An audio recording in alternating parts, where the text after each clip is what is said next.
नमस्ते। ये वीडियो एक ऐसी चीज पे है जो हमारे शरीर से लगातार निकलती रहती है लेकिन हमें दिखाई नहीं देती है। Carbon dioxide. दो चीजें जो हमें लगता है कि हमारे शरीर से निकलती हैं और हमें ठीक से दिखाई देती हैं, वो है यूरिन और फीकल मैटर। सबको पता है, लेकिन फैक्ट ये है कि इन दोनों चीजों से भी ज्यादा जो चीज निकलती है वो कार्बन डाइऑक्साइड निकलती है। हम महसूस करते हैं लेकिन उसको ठीक से देख नहीं पाते हैं। अगर इनकी क्वांटिटीज में जाएं तो हमारे शरीर से और इन सब के साथ पानी भी निकलता है। फीकल मैटर के साथ पानी होता है, यूरिन तो पानी है ही है, उसमें थोड़े और चीजें डिसॉल्व रहती हैं, और ब्रेथ में भी मॉइस्चर रहती है। तो अगर हम इन सब का पानी अलग निकाल दें तो आपको लगेगा, पता चलेगा कि शरीर से असल में जो चीज सबसे ज्यादा निकल रही है वो कार्बन डाइऑक्साइड है, क्योंकि हमारे शरीर से रोजाना करीब 1 किलो कार्बन डाइऑक्साइड निकलती है। यूरिन निकलता है लेकिन वो पानी है, उसमें मुश्किल से मेरे ख्याल से 10-5 ग्राम 20 ग्राम 10-5 ग्राम चीजें होती होंगी जो भी डिसॉल्व हैं। और ऐसे फीकल मैटर को अगर देखें तो टोटल वेट 200 ग्राम से 400 ग्राम के बीच में हो सकता है, लेकिन अगर पानी निकाल दें तो वो 50 ग्राम भी नहीं होगा। तो दरअसल जो भी हम खाते हैं और उनमें जो अनडाइजेस्टेड पार्ट रहता है वो हमारा फीकल मैटर में जाता है, स्टूल बन के निकलता है, और जितना अंदर जाता है, जितना एब्जॉर्ब होता है, वो बाकी सारा मोस्टली जिससे एनर्जी हम लेते हैं वो सब सांस से निकलता है। तो ऑन एन एवरेज एक आदमी करीब 500-600 ग्राम कार्बोहाइड्रेट, फैट और प्रोटीन ये सब मिला के खाता होगा एक दिन में, और उस सब से करीब 1 किलो कार्बन डाइऑक्साइड निकलती है, और 1 किलो कार्बन डाइऑक्साइड काफी होती है। कार्बन डाइऑक्साइड के साथ काफी प्रॉब्लम्स हो रही हैं। क्लाइमेट से रिलेटेड प्रॉब्लम है कि इससे ग्लोबल वार्मिंग हो रही है, वो तो है, उस पर काफी चर्चा भी हो रही है, लेकिन अब समझ में ये आ रहा है कि इसके जो डायरेक्ट हेल्थ इम्पैक्ट हैं वो भी कम नहीं है, वो भी बहुत ज्यादा है। क्योंकि बहुत साल तक, मतलब जब से इंसान है, और अगर हम इंडस्ट्रियल एरा है उसको अगर हम निकाल दें तो आप ये समझिए कि हम ज्यादातर टाइम तक एक ऐसे एनवायरनमेंट में रहे थे जिसमें CO2 का कंसंट्रेशन करीब 200 से 250 पार्ट्स पर मिलियन के बीच होता था। तो हमारे लंग्स, हमारी बायोलॉजी उस हिसाब से डिजाइंड है। लेकिन अब ये हुआ है कि वातावरण में कार्बन डाइऑक्साइड बढ़ गई है, और वायुमंडल में करीब 450 ppm कार्बन डाइऑक्साइड है इन दिनों। लेकिन हमारा जो इंडोर एनवायरनमेंट है उसमें बहुत ज्यादा कार्बन डाइऑक्साइड हो गई है। अगर आप किसी अच्छे वेंटिलेटेड एरिया में हैं, और वेंटिलेटेड एरिया का मतलब ये होगा कि खिड़की और दरवाजे खुले हैं, तो मेरे ख्याल से उन रूम्स में अंदर जो CO2 का लेवल है वो कुछ भी हो सकता है, 500 से 1000 के बीच में हो सकता है, डिपेंड करता है कि आप किस शहर में हैं। क्योंकि कई तो शहरों में बाहर की हवा ही 700, 800, 1000 ppm पे पहुंच गई है। दुनिया के करीब 30 सबसे ज्यादा पोल्यूटेड शहरों में 25 भारत में है। तो हमारे शहरों में, वैसे दुनिया के ज्यादातर शहरों का ये हाल है। जो पोल्यूशन हम मेजर कर रहे हैं शहरों का, जो एयर क्वालिटी इंडेक्स है AQI, उसमें सरप्राइजिंगली कार्बन डाइऑक्साइड मेजर ही नहीं करते हैं।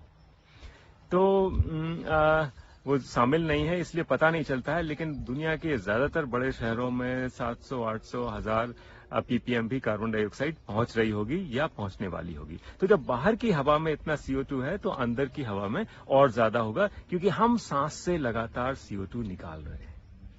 तो जैसे कि मान लीजिए एक अगर कमरा हम ले लें तो एक कमरे में करीब 30 किलो हवा होती है, और अगर उसमें कोई एक आदमी रहे 24 घंटे और कमरे को पूरी तरीके से बंद कर दिया जाए, सारे खिड़की, सारे दरवाजे बंद कर दिया जाए, तो उसमें जो कार्बन डाइऑक्साइड का लेवल है वो करीब 30,000 पार्ट्स पर मिलियन हो सकता है, और 30,000 पार्ट्स पर मिलियन का लेवल बहुत ज्यादा होता है। 15,000 के ऊपर का जो भी लेवल है वो लीथल होता है। तो इंडोर्स में कार्बन डाइऑक्साइड बहुत बढ़ गई है, क्योंकि इन दिनों क्या है कि बहुत सारे लोग एयर कंडीशनर भी यूज करते हैं, घर में यूज करते हैं, कार में यूज करते हैं, ट्रेन में आजकल काफी एसी हो रहा है। तो एसी की वजह से सारे खिड़कियां दरवाजे बंद हैं। सारे खिड़कियां दरवाजे बंद होने से ये जो कार्बन डाइऑक्साइड है ये बाहर नहीं जा रही है। आप इस तरीके से सोचिए, कार्बन डाइऑक्साइड को आप मलमूत्र की तरीके से देखें अगर, तो आप ये सोचिए कि अगर आप हैं और चारों तरफ आपने मूत्र कर दिया है और वो शरीर से दूर नहीं जा रहा है, कोई भी चीज हमारे अंदर से एक्सक्रीट हो रही है, तो इसका मतलब ये है कि वो दूर जाने चाहिए, शरीर को उसकी जरूरत नहीं है। ऐसे ही आप सोचिए कि अगर मल चारों तरफ है, बाहर नहीं जा रहा, तो एक बड़ी समस्या की बात है वो। कार्बन डाइऑक्साइड के साथ ये हो रहा है कि हम उसी में डूबे हुए हैं, चारों तरफ से वही है। तो अगर कमरे में वेंटिलेशन सही नहीं है और अगर कमरे में एयर कंडीशनर लगा है तो वेंटिलेशन सही हो ही नहीं सकता है, क्योंकि अगर आप खिड़की दरवाजे खोल देंगे तो कमरा ठंडा नहीं होगा, तो हवा बंद करनी पड़ती है और इस वजह से वहां पे कार्बन डाइऑक्साइड का लेवल बढ़ जाता है। तो आप ये मान के चलिए कि हर एक एसी कमरे में आराम से 2000 पीपीएम के आसपास कार्बन डाइऑक्साइड का लेवल हो सकता है। और ऐसे जगह जहां ज्यादा लोग हैं, जैसे मॉल हो गया या क्लासरूम हो गया या बैंक हो गया, कोई बिजी बैंक, ऑफिस हो गया, कॉन्फ्रेंस रूम हो गया, इन जगहों में तो 3000-4000 पार्ट्स पर मिलियन तक भी लेवल हो सकता है। हमारी बायोलॉजी डिजाइन्ड है 250-300 पार्ट्स पर मिलियन के लिए, और ये उससे करीब करीब 10 गुना हो जाता है। तो इसके हेल्थ पे बहुत रिपरकशंस हो रहे हैं। एक जो मेजर रिपरकशन सामने आया है वो ये है कि इससे कॉग्निशन अल्टर हो जाता है। कॉग्निशन का मतलब हमारा सोचने समझने की शक्ति जो है वो चेंज हो जाती है। मैंने पिछली वीडियो में बताया था कि यहाँ सेहत वन में भी एक एम्स्टर्डम यूनिवर्सिटी के साथ मिलकर एक स्टडी चल रही है जिसका नाम है ग्रीन माइंड स्टडी, और हम लोग कंपेयर कर रहे हैं कि जब लोग शहर में रहते हैं और जंगल में रहते हैं तो दिमाग कैसे काम करने में क्या परिवर्तन होता है। और पता ये चल रहा है कि जंगल में जो उनका कॉग्निशन है वो 40% इंक्रीज हो जाता है। ऐसी ही एक स्टडी हार्वर्ड ग्रुप ने की है, हार्वर्ड यूनिवर्सिटी से हुई है, और भी कुछ स्टडीज हुई हैं। उन सबको मैं कुछ रेफरेंसेस भी दूंगा इस वीडियो के बाद में कुछ स्लाइड्स में, जिनको ज्यादा इंटरेस्ट है वो वहां जाके देख सकते हैं, लेकिन थोड़ा मैं वीडियो को टेक्निकल जार्गन्स कम भी रखना चाह रहा हूं। तो कॉग्निशन कम हो जाता है, ये खासी बात है, मतलब हमारे सोचने समझने की क्षमता कम हो जाती है, ये एक बात है। दूसरी बात यह है कि जैसे CO2 बढ़ती है तो बॉडी में एक बहुत ही रेगुलेटेड चीज होती है जिसको बफर सिस्टम कहते हैं। दो चीजें, आफ्टर ऑल हमारी पूरी बॉडी कुछ केमिकल रिएक्शन है, कुछ बायोकेमिकल रिएक्शंस के जरिए ही चलती है। तो बायोकेमिकल रिएक्शंस में टेम्परेचर और पीएच बहुत इंपॉर्टेंट होता है। तो ये दोनों शरीर के अंदर बड़े टाइटली कंट्रोल्ड होते हैं। तो जो हमारा पीएच है वो शरीर में ज्यादातर जगह सीरम में और बाकी फ्लूइड्स में, स्टमक को छोड़ दें हम, तो 7.3 से 7.4 के बीच में रहता है। वो एक आइडियल पीएच रेंज है, और ये पीएच को मेंटेन करने के लिए एक बफर सिस्टम होता है जिसमें CO2 पार्टिसिपेट करती है। तो जब CO2 का रिटेंशन होता है, जब CO2 निकल नहीं पाती है हमारे शरीर से ठीक से, मतलब कुछ ज्यादा रह जाती है, तो फिर ये पीएच नीचे जाने लगता है, एसिडिक होने लगता है शरीर।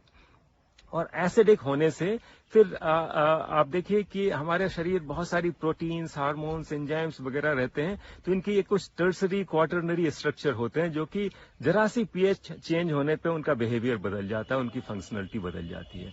तो हमारा जो बायोकेमिस्ट्री है बड़ी तेजी से चेंज होने लगती है और शरीर में बहुत सारी प्रॉब्लम्स शुरू हो सकती हैं और हो रही हैं, दिखाई दे रही हैं। एक बड़ी सिंपल से समझने वाली जो प्रॉब्लम है, आम प्रॉब्लम जो अभी नजर आने लगी है, वो बोन डीमिनरलाइजेशन की है।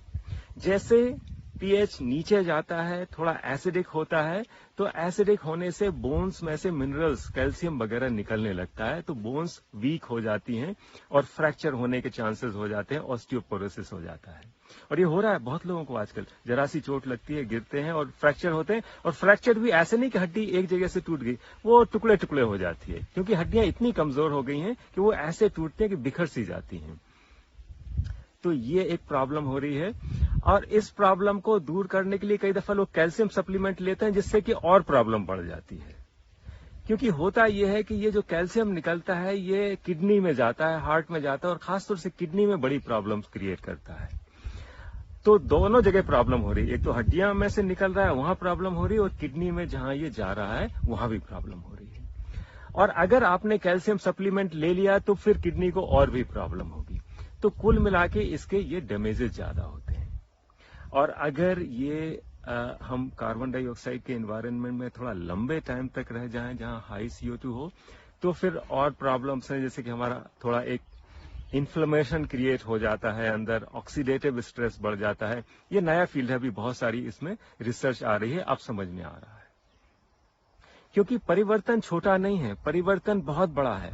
और परिवर्तन ये है कि 250-300 ppm जो होना चाहिए आइडियली हेल्थ के लिए, वो बढ़ के सीधा 2000-3000 हो गया। बाहर की हवा में नहीं, हमारे कमरे की अंदर हवा में।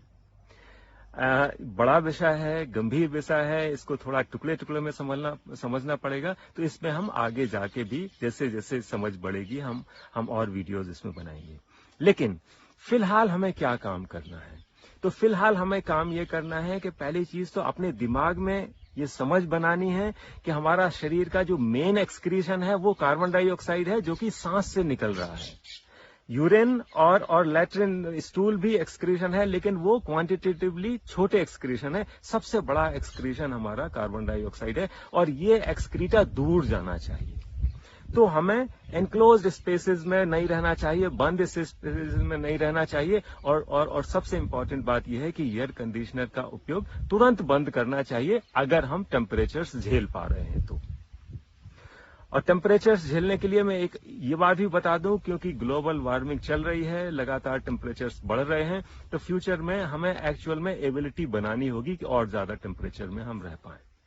पर अगर समझदारी से देखा जाए तो pH चेंज होना, कार्बन डाइऑक्साइड का रिटेंशन होना ज्यादा खतरनाक है टेम्परेचर बढ़ने की इनकन्वीनियंस से। तो अगर आप टेम्परेचर टॉलरेट कर सकते हैं, टॉलरेट करने में एक फायदा भी है, पसीना निकलता है, उससे बीपी भी गड़बड़ है तो ठीक हो जाता है, तो आप उसको एक्सेप्ट करिए और खिड़कियां दरवाजों को ज्यादा खोलिए, फ्रेश हवा आने दीजिए, और ज्यादा से ज्यादा अपॉर्चुनिटीज देखिए कि आप घर से बाहर जाएं। और सबसे बढ़िया तो यह है कि बीच में कभी कभार जंगलों में जाएं। हम लोग बहुत सोचते थे कि ऐसा क्या होता है सेहतमंद में, लोग आते हैं और ठीक होने लगते हैं, कुछ खास करते नहीं है तो भी ठीक, खाली रहने से ठीक होने लगते हैं। अब धीमे धीमे समझ में आ रहा है कि क्या फैक्टर है। सनशाइन का एक फैक्टर है, लेकिन कार्बन डाइऑक्साइड का एक बहुत ही इंपॉर्टेंट फैक्टर है, क्योंकि यहाँ पे CO2 का जो लेवल है वो काफी कम होता है, जंगल है, पेड़ है इतने सारे, तो लगातार जो CO2 है वो कैप्चर होती रहती है। तो आपकी बॉडी का pH ठीक होता है, बॉडी दोबारा से बैलेंस में आती है, और सारी चीजें होम्योस्टेसिस आ जाता है और बॉडी फिट फाट होने लगती है। तो हमें कोशिश ये करनी चाहिए कि हम AC का उपयोग ना करें, ट्रेन में कोशिश करें स्लीपर क्लास में जाएं, और हवाई जहाज में ऑप्शन नहीं है, अवॉइड करें उसको। कार में अपनी खिड़कियां खुली रखने की कोशिश करें और घर की खिड़कियां खुली रखें।